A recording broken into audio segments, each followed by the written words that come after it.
তো hello guys, সবাই কেমন আছো? তো আজকে একটা ভিডিও নিয়ে আসলাম। যারা কন্টেন্ট মনিটাইজেশন পেয়েছো, তারা কিভাবে কন্টেন্ট মনিটাইজেশনটা সেট আপ করবে এবং তুমি কিভাবে এই কন্টেন্ট মনিটাইজেশনটা পাবে সে ব্যাপারে এই ভিডিওটি। তো তুমি যদি তোমার প্রোফাইল বা পেজে যদি কন্টেন্ট মনিটাইজেশন পাও, তাহলে তুমি তোমার পেজে বা প্রোফাইলে ঢুকবে। তো আমার এটা হচ্ছে প্রোফাইল। তো আমি প্রোফাইলের প্রফেশনাল ড্যাশবোর্ডে যেটা আছে সেখানে আমি যাব। প্রফেশনাল ড্যাশবোর্ডে আমি ক্লিক করার সাথে সাথে এখানে আমি এদিকে টান দেবো। এদিকে টান দেওয়ার ফলে আমি দেখতে পাবো যেখানে মনিটাইজেশন লেখা। তো মনিটাইজেশন লেখা অপশনে আমি ক্লিক করব।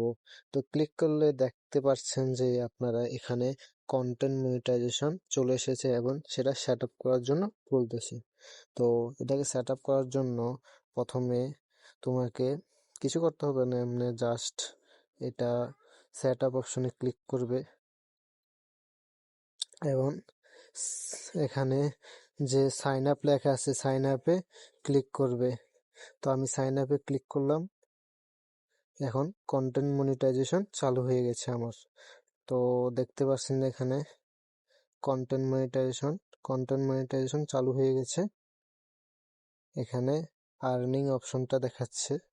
তো এভাবে আপনি আপনার কন্টেন্ট মনিটাইজেশন যদি পান পেজ বা প্রোফাইলে, তাহলে আপনি সেটাকে এভাবে সেট আপ করে নিতে পারেন একদম খুব সহজে। তো আজকে এই ভিডিওটি যদি ভালো লাগে তাহলে একটা লাইক ফলো করে আমার পেজের সাথে থাকবেন। ধন্যবাদ।